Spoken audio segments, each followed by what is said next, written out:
Ooh. I know that song. Do you? What song? Something good's about to happen.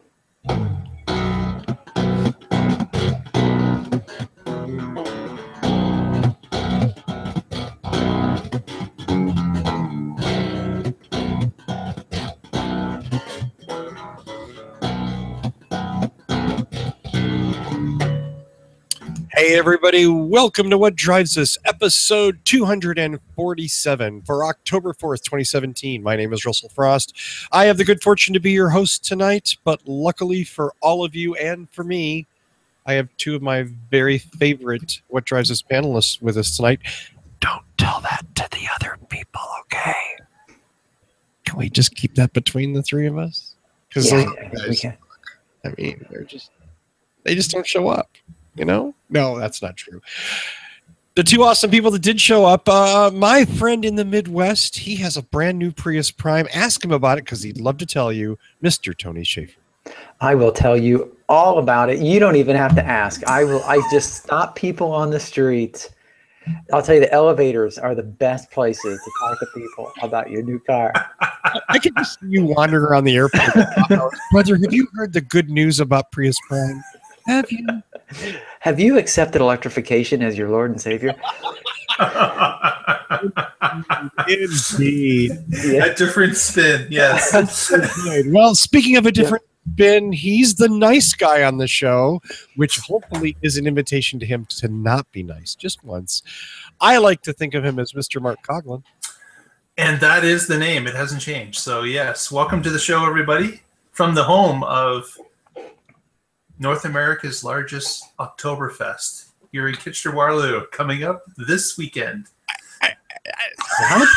The KW area is home to the largest Oktoberfest outside of Munich. So tells me Mr. Coughlin. That's correct. That's correct. No idea. Yeah, just a little local trivia. That's so beautiful. How is it? Why? What? Because nobody else wanted to do it, obviously. There's some band listening fools up there. Wow. Yeah, you can't turn around in KW now without bumping into an Umpupa band somewhere.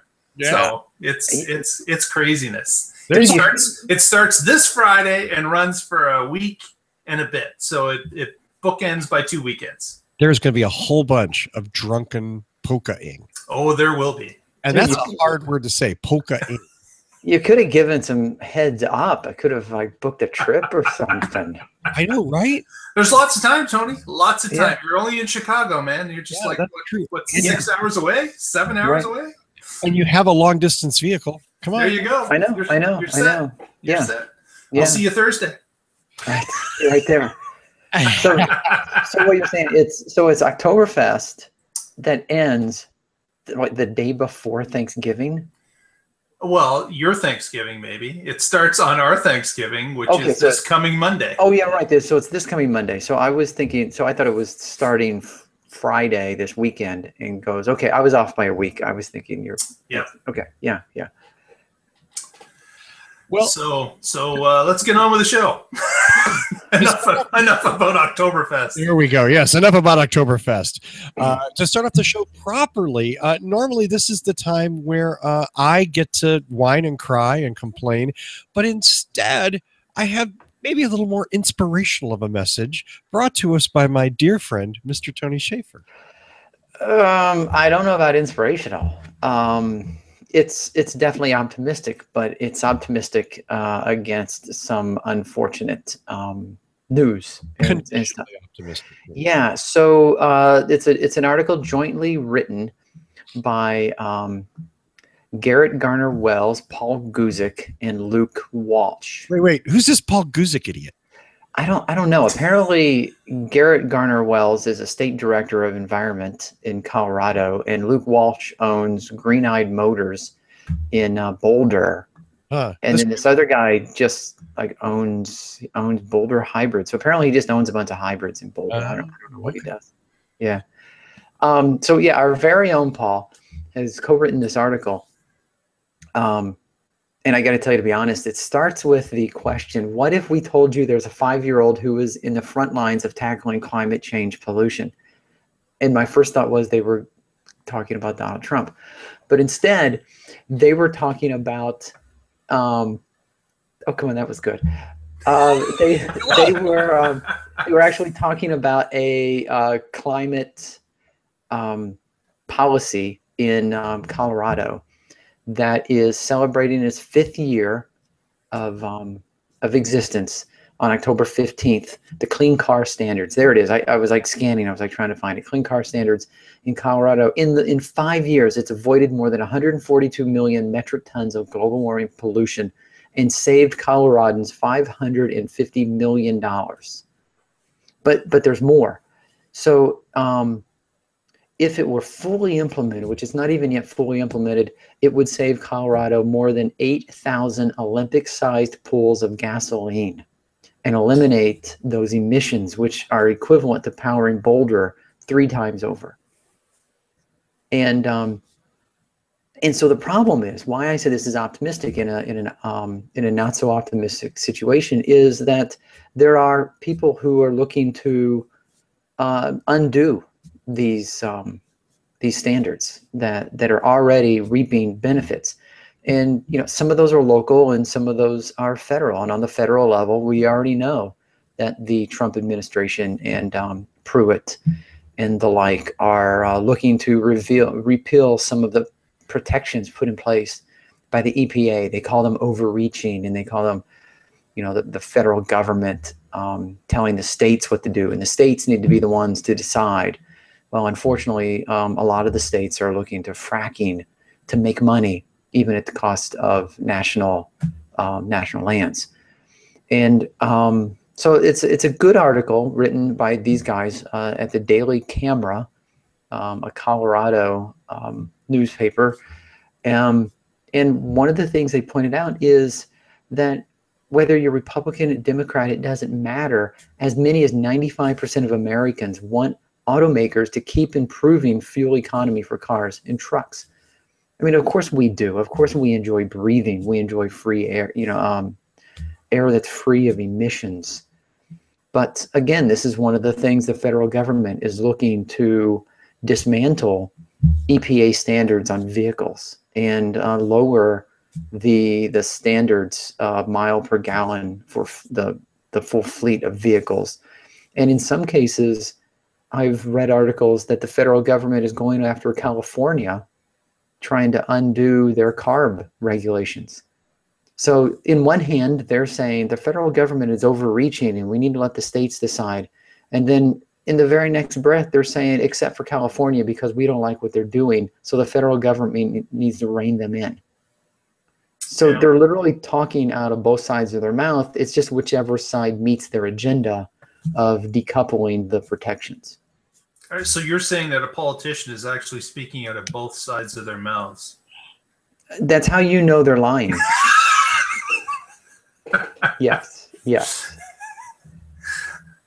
I'm just shocked. I didn't think I was hearing that right, but apparently I was. Yes. Yeah. So again, I mean, it's a good article. It's for us, for the three of us doing the podcast, for all of our listeners, I'm sure that no part of this is new information, but articles like these need to keep getting written and keep getting published. They need to keep getting out there, even though there are some of us who say, well, yeah, obviously we've known that for years. There are people who still don't know this, and they need to stumble upon this somehow.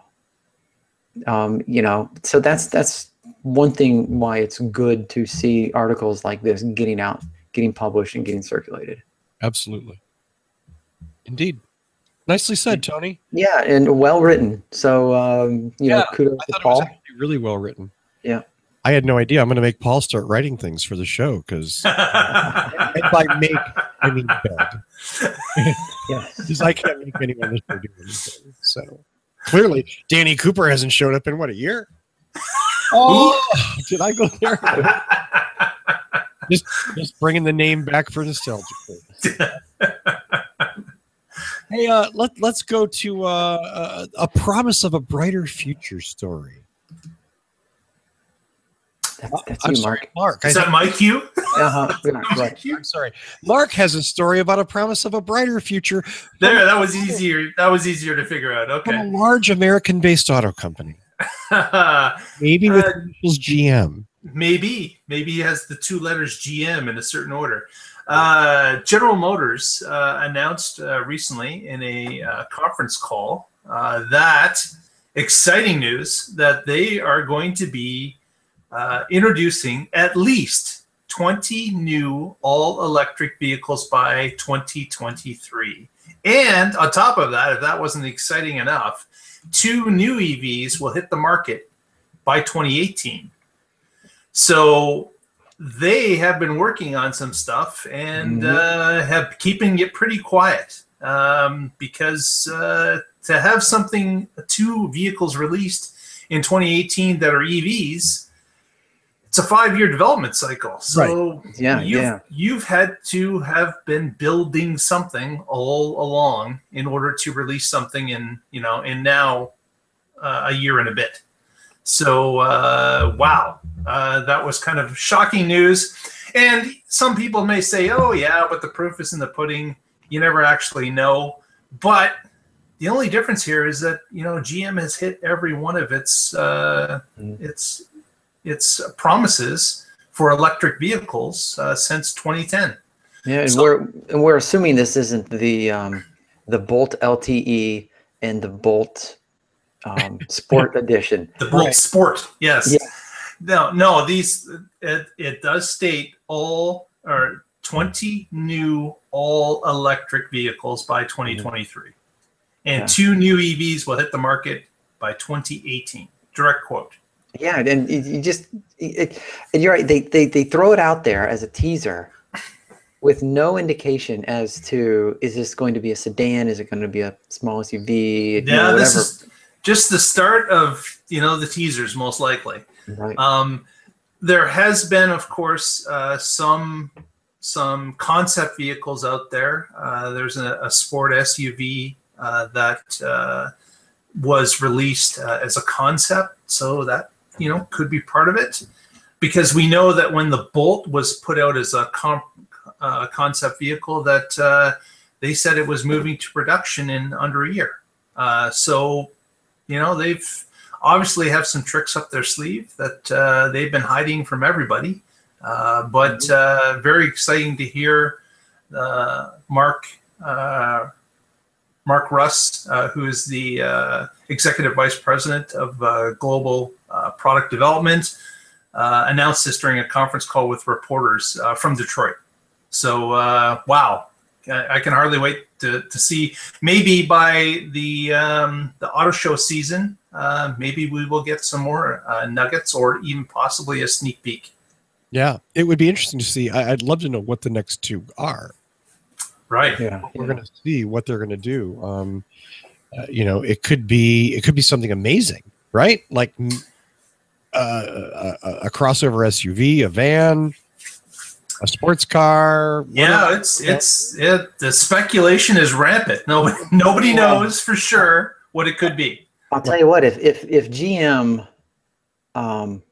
can see what we see, and if they want to jump on something that's just ripe for the picking, then they need to come out with a plug-in hybrid minivan or a full electric minivan, because we know that Chrysler just refuses to promote or sell the Pacifica.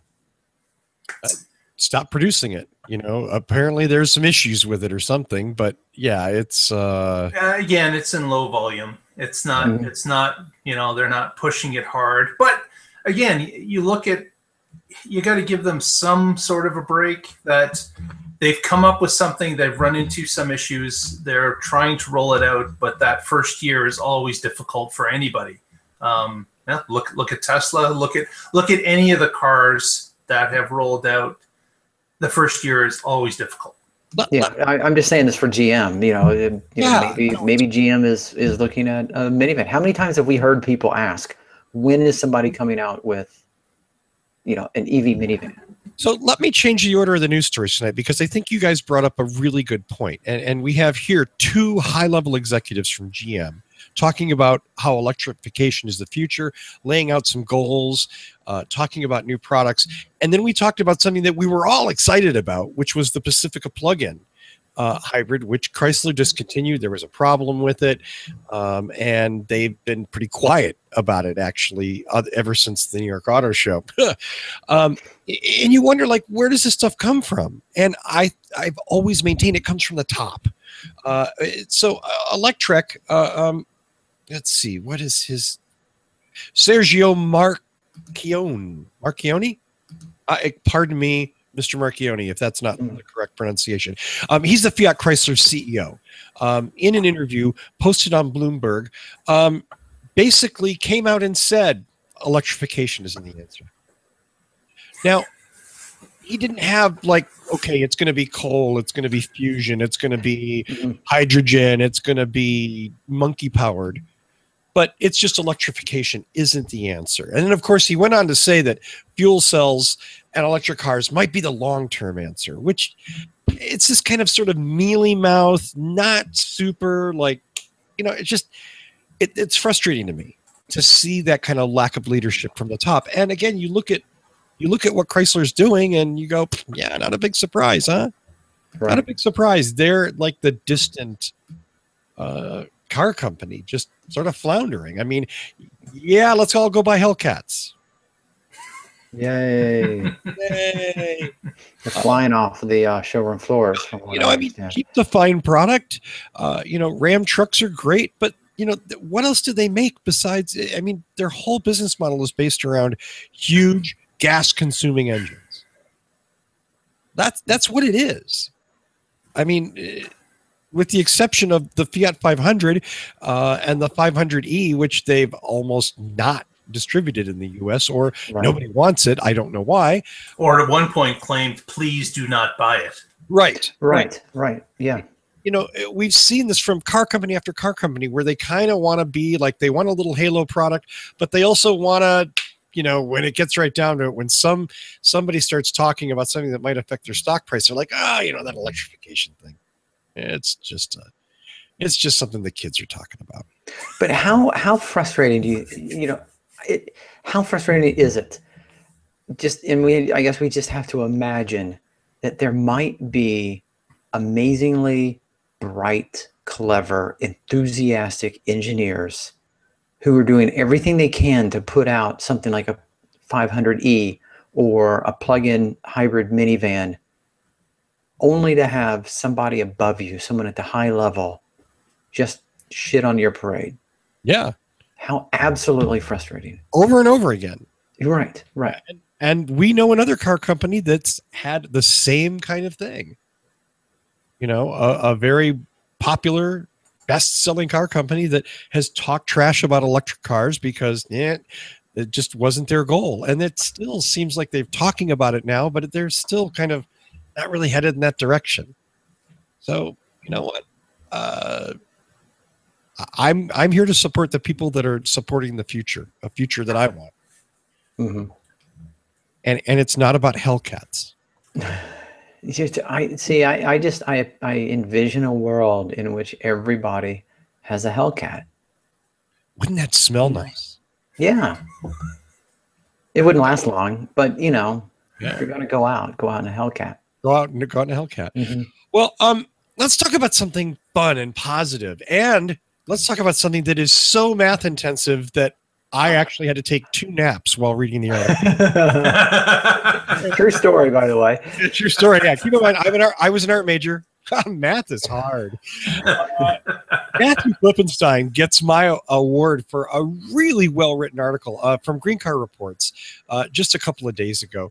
He looked at Tesla's solar battery project in Hawaii because of the nature of the project. A lot of documents detailing what's going on with it are publicly available, which is almost never the case with Tesla. Tesla's very secretive. They're very quiet. They don't like to talk about things. And Matthew did a ton of excellent math, and I highly recommend you go to Green Car Reports, read the article, because it's wonderful. And And I'm just going to touch on a few basic points and then open it up. One of the things that he found out when he started doing the math in this is that Tesla has built in a battery management system into the project that's outside of any kind of computer control, where they're really only using 2/3 of the capacity of the project. They're only rating the project at 2/3 of what it can actually produce, which is brilliant. We've seen this over and over again. The companies that practice good battery management get longer life, and that's what you want. You want something like this to last a very long time, and that apparently is Tesla's goal. If you're not familiar with this, this is a project in Hawaii that comprises 55,000 solar panels. It's capable of delivering 17 megawatts of direct current power, 52 megawatts of lithium-ion battery storage in the form of 272 Power Pack 2s.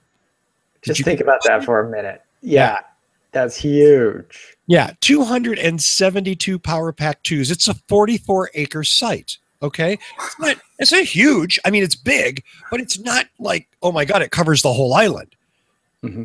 But it's generating an enormous amount of electricity. In fact, more electricity during the day than the island can actually use. Wow. So what they're talking about doing is setting up a hydrogen splitting plant to use up the surplus electricity, make some hydrogen, because what the hell? It almost makes sense, and then use it to power fuel cells, which, again, that's the brilliance of this whole sustainable energy thing us kids keep going on and on about. Wait, did I say kids? Sorry. Yeah, again. Some of us folks have been going on and on about, because you can do stuff like that. You don't have to just shove more coal in. This is an amazing story to me, and it makes me feel positive that, again, you know what? It's one island. It's a small island in Hawaii. It's not the world, but this stuff works, and it can be deployed, and it will make all of us a lot better. Guess how much diesel fuel they're not going to be burning? Oh, yeah. You know that number, right? Mm-hmm. Because Matthew did the math for you. Matthew did the math. It really is a good article. I don't know. But suffice to say, the articles before this, the island's electricity came from diesel generators. So guess what? They're only going to be using in extreme emergency or peak time. They won't. Otherwise, those diesel generators are going to be sitting unused, and that's right. They say they're going to be saving a number of Olympic-sized swimming pools of diesel every year. It's not going to be used. So that's just incredible. And what I want to share is that as Russell has mentioned, it's not like this is the world, but this is a scaled up project. It is one that has grown from, the typical ones we hear about. And it's, if it's successful, it'll be the proof that you can scale this to very large amounts. And being able to see that and be able to understand that based on the size you want, you can scale to that size with just times this many, times that many. Like it's great to know that this is now up and running and supplying electricity to the island of Hawaii. And it goes back, and I'm glad you mentioned that, the scaling up part, because I've heard so many people, and this has been going around for years, say to power the United States on solar, you would need 100 miles by 100 miles of solar arrays. And how could you possibly do that? Is that all? Yeah, something like that. Yeah. And well, my answer is always, you have flat roofs and you have these, middle of nowhere places. I mean, how many buildings? I'm in Chicago. How many buildings around here have flat roofs? Almost all of them. Yeah. Throw some solar panels and a couple of power. I forgot now. There packs. Power packs. Throw a couple of power packs on there. Mesh the grid together, and before you know it, you will be fully sustainable. And you're not burning fossil fuel to do it. You're not polluting. You're not wasting a resource. Hey, guess what? Hawaii does not have oil wells. So all the gas that they burn has to be brought in using more fossil fuel, because that stuff doesn't fly in on its own. So it's To me, this is wonderful, and I think this is something that every community should be looking at, making a goal of how can we do this, even if you can't replace all of your electrical generation. If you can replace part of it, so much the better. Yeah. Take a plan and actually work towards that goal. Like you said, you may not be able to get all of it, but hey, if you could take out 25% or 33%, that is all savings for you over the long term. Yeah, I mean, how many people running a household has said, well, I can't save $100 this year. I can only save 25. So why bother? Let's hit the bars. You save what you can and you do better next time, or whatever. Yeah, it's great to see a project of this size scaled up. It's proof of concept once again. And damn it, Elon, you just keep exceeding expectations. And there'll be a new one coming online in the next little while in Australia. So another very large project that is underway. I don't want to take anything away from Elon Musk, but this isn't about Elon Musk. This is about people in Hawaii. Well, yes, they chose the route they wanted to go. Exactly. Again, they can't do it without Elon stuff. No question about that. But this is about communities that are looking further ahead the next quarter and wanting to make the energy their community needs more safer, cleaner, sustainable. Yeah. Right. Yeah.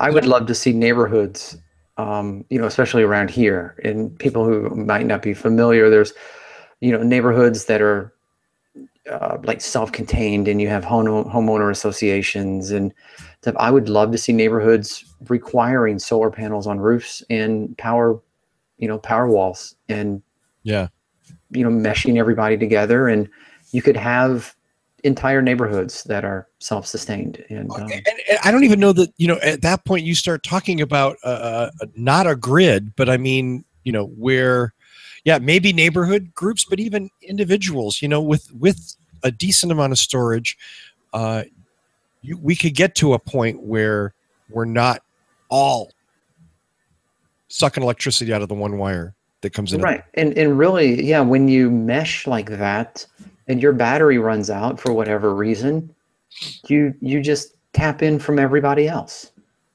Yeah, and it's a more cohesive network that allows people to share and take when they need and give away when they have too much. Man, does that sound like communism? Damn it. Canadian socialist. Mm-hmm. That was beautiful. That was beautiful. Do visit Green Car Reports. Read Matthew's article. It's very nicely done. Cheers to Matthew for that. And the next thing we have up is something Mark wants to talk about. Well, as you know, we just roamed into October, and that means that most of the car manufacturers have reported on September sales. So always nice to highlight what's been going on. And we can see, again, just at the very bottom right, we've got the red number there showing we're sitting at 140,000 plus vehicles that have been sold to this point this year. And then the smaller red number underneath it shows that the 2016 number was 158,000. So with 3 months left to go, we are going to blow by that number, no problem. So that's the first good bit of news, that we're pushing the plug-in amounts higher and higher. Next on the list is you can see that up near the top, one standout is the Chevy Bolt EV coming in with 2,632 sales. So that was good to see that they've hit their highest amount yet to this point. Another number I'm sure Tony is quite aware of is the Prius Prime coming in with just under 1,900 sales in the month of September. Kind of just slowly kind of growing a little. Yeah. So it's growing along very nicely. And then another number to note is the Tesla number for the S and the X. They were up, as mentioned in our sister podcast, the Tesla Life. They're up higher than expected. And new to the list, or just fairly new to the list, is the Model 3 with a smaller number than expected. But that number, about 260, as opposed to what they thought they were going to produce, 1,500. But again, watch the Tesla Life and you can figure out why that is the case, or why we believe that is the case. But yeah, it's fantastic to see the numbers are up. They're continuing to be up, and we're just ramping along towards the end of the year. So kudos to the manufacturers that are doing it right, and to the public that's buying these cars up. Yeah, absolutely. It's hey, guess what? People want these things. Exactly. No, yeah. Nobody wants these. People want these things. If you make them, people will buy them. That's the weirdest damn thing, and that's the thing we still haven't convinced so many CEOs of, that if you make them, people will buy them. No, it's not going to outsell your heavy truck, okay? But that's okay. That's okay. It doesn't have to be your biggest seller, because guess what? Something in your line isn't your biggest seller. So why not take a flyer on this? That's probably not the most. What I find absolutely amazing is when you look at September's Tesla numbers, you look at the S and the X, both of them more than double last month's numbers. Yeah, that's kind of crazy, isn't it? And I mean, it's handily the highest month of the year. I think there is an anomaly with Tesla reporting, though, is that they only report quarterly, and all the other companies report monthly. So I believe that this chart that we were showing was from Inside EVs. There is some guesstimating that goes on in the first 2 months of a quarter, and then the actual numbers come in, and the third quarter, that has that jump. Now that you say that, I see that March and June are equally as huge compared to the 2 months prior. So so that makes perfect sense now. Because they don't report the same way. They're the only car company that doesn't. It's like when they read my electrical meter, I get my bill, and it's like, this month is estimated. This month is estimated. This month we actually read, and now we're making up the difference. That's right. Yeah. There was an interesting thing. I have to go back here. And I hate, I mean, this is like the second time in this show that I've invoked his name, but Danny posted something on Prius Chat. Danny was on Prius Chat. I know, it's the weirdest thing. Well, on Twitter, sales in September, RAV4 Hybrid sold 5,759 units. What? Prius together sold 5,722 units. That's amazing. RAV4 Hybrids sold more than 5,000 units. Yes. Wow. I had no idea it was selling that well. It's huge. It's huge. And it's hurting Prius, but whatever. You know what? I'm glad it's not. Yeah, it's not hurting Prius. It's helping Toyota. I mean, and again, like, wow, who wants a hybrid SUV? Well, apparently 5,709 people wanted one this month. So Mitsubishi, are you listening? Yeah. Subaru, are you out there? If you have a hybrid SUV, knock. Here, you just let Toyota make them. That's fine. You don't need to make them. Right. It'd just be redundant at this point. Yeah. So I'm sorry, Mark. I kind of ran away with it. No, that's fine. Just check it out on Inside EVs, and you can see their up-to-date report. They keep this running it all year long, so you even have the ability to click on their little yellow banner in the top right-hand corner at any point during the year, and you can check in with these numbers with that simple click. Okay, I got one more for you. 7.8 from the bottom, the Smart ED. The Smart ED. Oh, yes. So still 123. 123. That's not bad, really, for what the car I mean, that's like, why? Who is? It must have been a fleet. I don't know who. Well, look at that ramp up, 0 to 94 to 123. They are on a roll. Yeah, Or is that an 8? Maybe that's not a 0. No, it's a 0. Okay, it's all right. A 0. So yeah, the Smart ED is on the run. Yeah. Run. Is that what you call that? Yeah. Yeah. Hey, well, speaking of making claims, you know, I've said on the show a million times, I hate concept cars. I hate concept cars. They're silly. I'd rather see like Lego or something, you know? And that goes for concept batteries. And those of us that love EVs or hybrids have seen so many battery claims. It's going to be graphene nanotubes. It's going to be this. It's going to be that. Toshiba has come out and making a claim that they have a new battery that will offer a vehicle 200 miles of range with a 6-minute charge. This is a battery with a titanium niobium oxide anode. And that apparently makes all the difference in the world. Now, this battery's still a couple years away. And like all of these things, I throw a lot of salt in with this. I'm not saying this to push it. Hey, there's beautiful things just around the corner. But what I'm saying is that electricity, number one, batteries, number two, and we're going to get this. We're going to make better batteries. So maybe it won't be this Toshiba one. Maybe it'll be something else. Maybe it'll be Toyota solid state thing. I don't know, but it's going to happen. And instead of chasing 20 years of promises from hydrogen, we've got real things going on here. And yeah, we have real progress going on. Yeah, yeah. Absolutely. Absolutely. And again, you know, should I admit that I was making fun of Elon Musk on Twitter? Sure, why not? Well, now that you've got this far. Well, I mean, yeah. Do you think it'll make him stop listening? No, but I mean, it's sort of like there was a thing on there about like someone, you know, like a little he said she said sort of thing, and like it's like person, I just want to get a decent train ride to work, Elon Musk, but I'm going to send you to Mars in a rocket, you know.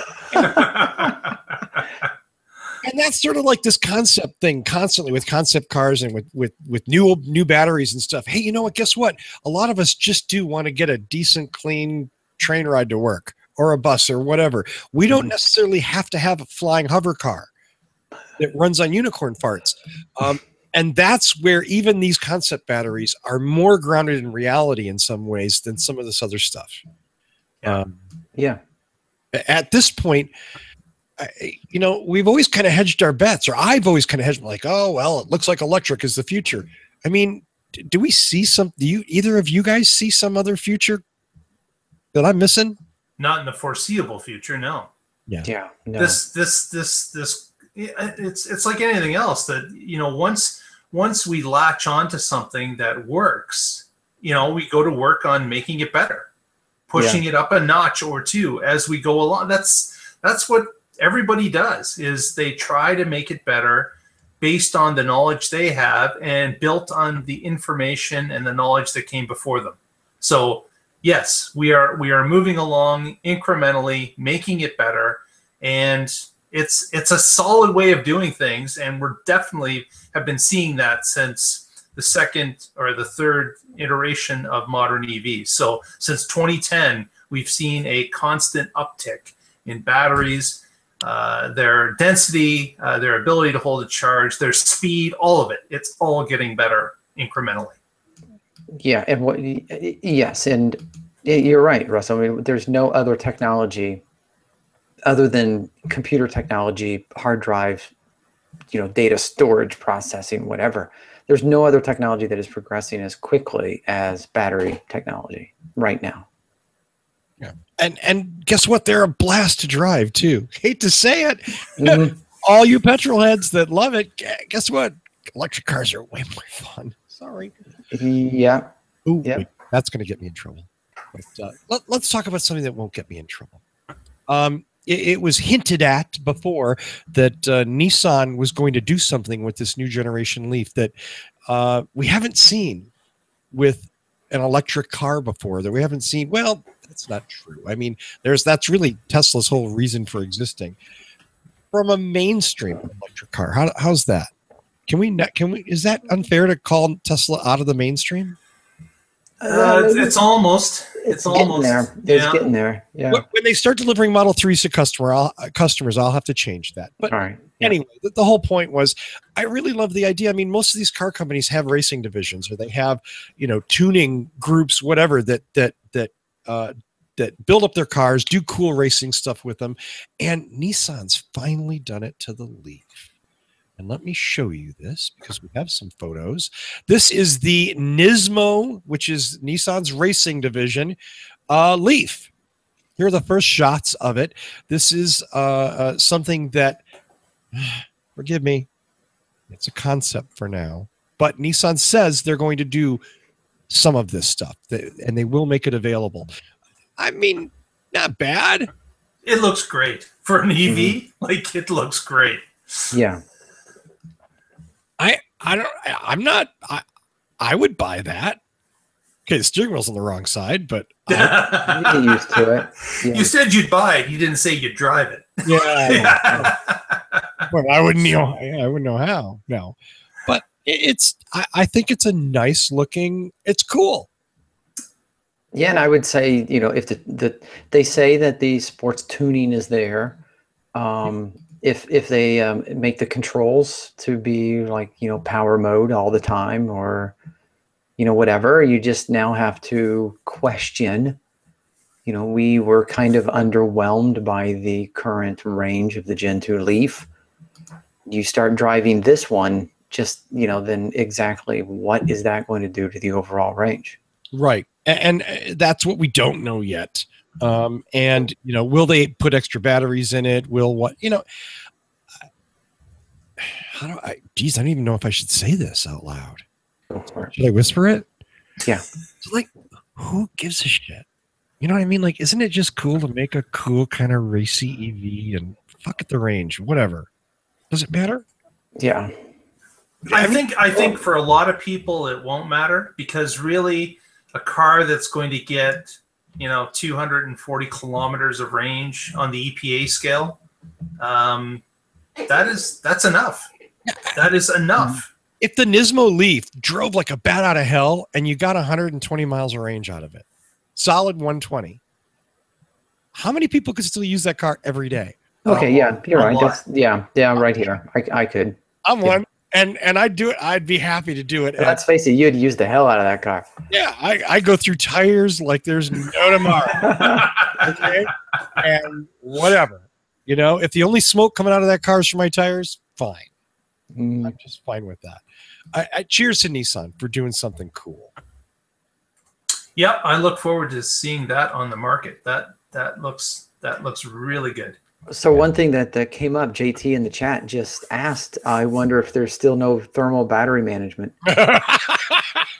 Oh, JT, come on, we're just having fun. But you're right. I mean, what a good point, right? Like, yeah, we don't know. No, we know. There's no thermal management. Yeah. Right, which means you get 120 miles. Like, period. You get 120 miles. Oh, that's cold. It's cold, dude. Well, our final story tonight is a chance for me to gripe. And no. What? God knows. I don't get a chance to gripe. Am I still presenting? You were. Okay, thank you. Technical folks, sorry, technical thing. Let me share something with you. I want to show you a picture of something that has no reason to exist. Honda announced this week a new concept vehicle. Hey, once again, a concept vehicle. No wonder Russell's happy about it. Russell loves motorcycles. He loves motorcycles, and I'm going to stop talking about myself in the third person. I effing love motorcycles.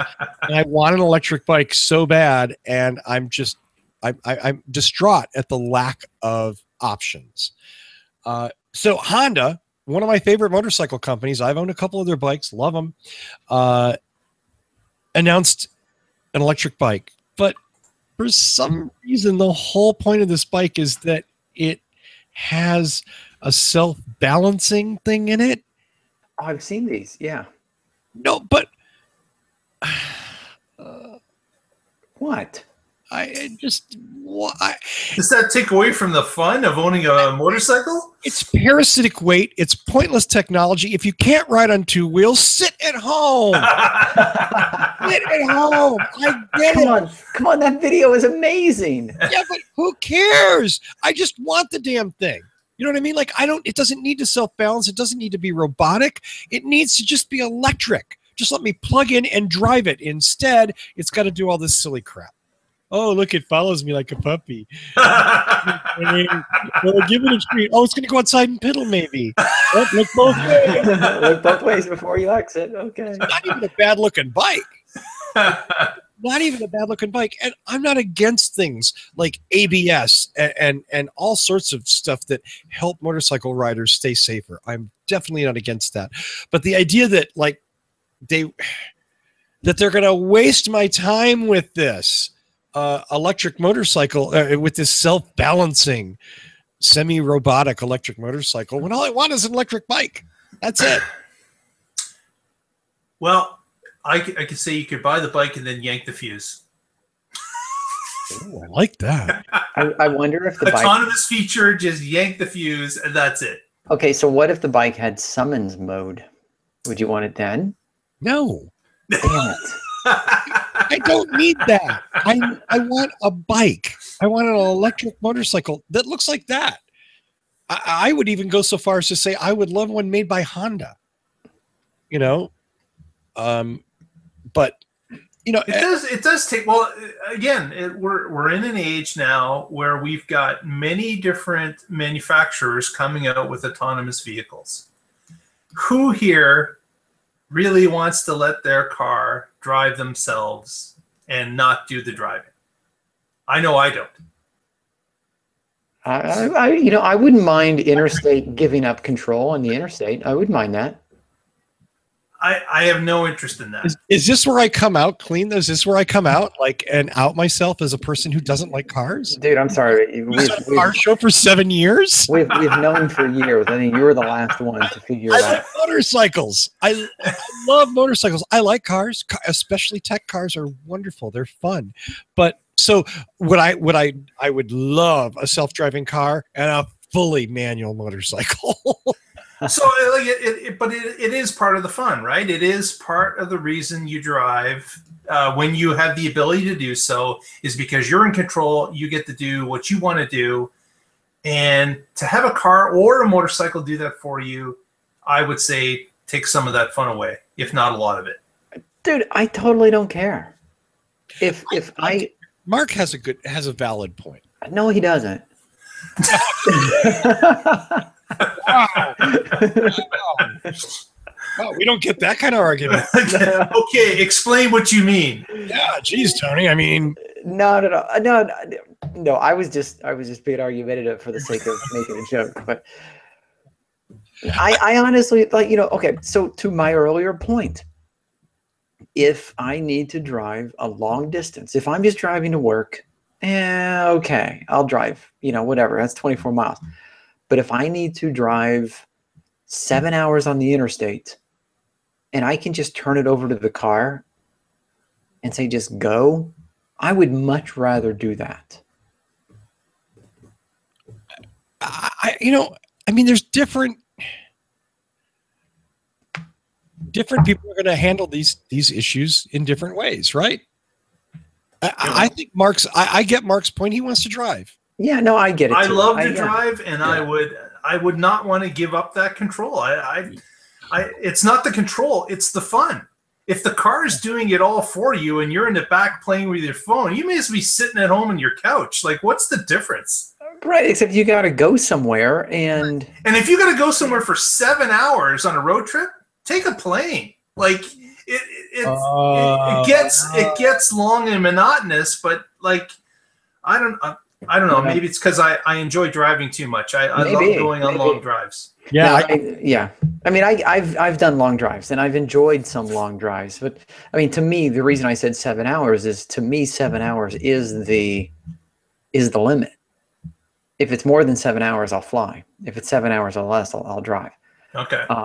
And because I actually do make 7 hour drives a few times a year, but Yeah, and I think this is actually a healthy discussion because, like Russell said, some people will want it and some people will not, and we fit into that category respectively. Yeah, I mean, if Honda wants to come out with this, great. I just wish they'd make a damn electric motorcycle so that Zero had some competition.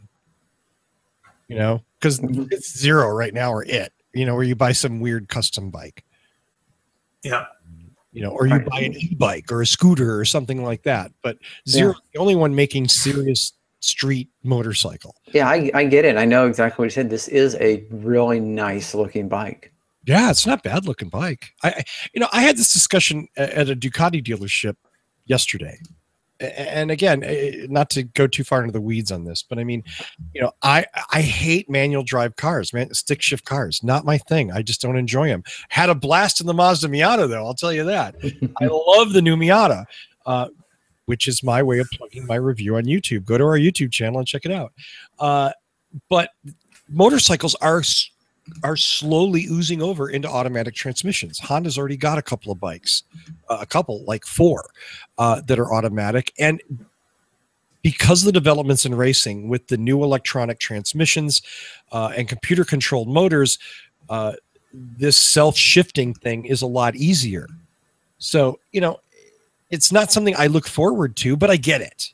I get it. I don't know where I was going with that. I guess I just, things always change, and I'm not like, it's got to be a manual shift, but I don't need riding assist for God's sakes. Might as well say I'm old and weak and worthless, and I need at that point buy a 3-wheeler or just stay at home. Is that too mean? Or take the car, because it's like the car. If the motorcycle is going to do it all for you, what's the point? Gosh. Well, that's my thing. I mean, like, that's what I like about the motorcycle is you're exposed and you feel the climate change as you go into valleys and up hills and stuff like that. You're very in tune with what's going on around you in a motorcycle. You're not insulated from it at all. So, yeah, I kind of resent the stuff that's going to change that. I'm going to let go of the motorcycle thing. You resent change. Russell is a Luddite. This is so not true. So not true. Says the guy who's, produced an advanced technology vehicle show again for 7 years. Let's do some shout outs and go home, kids. Yeah, all right. Tony, sounds good. Can I lead off with you, please? Yes, you can. I want to start by giving a shout out to Matthew Klippenstein. Oh, nice. Yes, because Matthew earned the shout out for the day with his amazing article about the battery storage in Hawaii. And also, I want to make sure and remind everybody, of course, that you really should visit us at whatdrives.us. I'm going to lie and say we post every show in audio and video form. Yeah, they're not up there right now. YouTube.com/whatdrivesus. Oh, yeah. So instead, go to youtube.com/whatdrivesus, where you can watch the shows. We do have articles and reviews. Russell has some reviews he's recently, some cars he's recently reviewed. And if you do want to learn more about driving more efficiently, I did write an entire series about that. So you can go out and read that. That, of course, was, again, whatdrives.us. Nicely done, Tony. Mr. Coughlin. I want to remind everyone to follow us on Twitter at What Drives Us. It's the same, the link. I don't know how that happens, but it's the same. It's all the same. So follow us there on Twitter. And as a parting note, my Volt passed a new milestone recently. And I'm just going to show it here. That ended up traveling now over 15,000 kilometers, which for you American types, that's getting close to 10,000 miles. And as you can see down here in the fuel range, I still have 160 kilometers left from my original dealer gas. Wow. Oh my God. So I've been driving this car since the end of April. I have yet to go through 1 tank of fuel, and I've driven almost 10,000 miles. That's crazy. I absolutely love this car. Yeah. Wow. That is awesome, man. Congratulations, Mark. And can I lead this a little bit more? You're not trying to do this, right? No, it just does it. Right. Okay. It just does it. Well, yeah. I do take opportunity to charge when I'm out. Right. And if I cannot do it, then I have to use a little gas. But man, I use very little gas. Yeah, I guess. Unless that thing has a 500-gallon gas tank, and I don't. And it doesn't. Pretty sure it doesn't. 9 gallons. That's it. Tiny little gas tank. It's a tiny little gas tank. Wow. Yeah, that's awesome. I don't even know what to say. Let's see. So I want to thank Michael Mannering for our amazing theme music. Visit him at manthing.com. You can buy his CDs on iTunes or CD Baby, or download his music. Support him because he supports our show, and we thank him for the theme music. Oh, and by the way, to a couple of YouTube commenters who hate his music, he's my friend, for God's sake. Okay? Let the record show. Yes. It's 10 seconds of music. Is it that bad? God. YouTube commenters sometimes. You know what? Actually, I should say, to the other 99.9% of the YouTube commenters who have really cool things to say, even critical things to say, but smart critical things, thank you.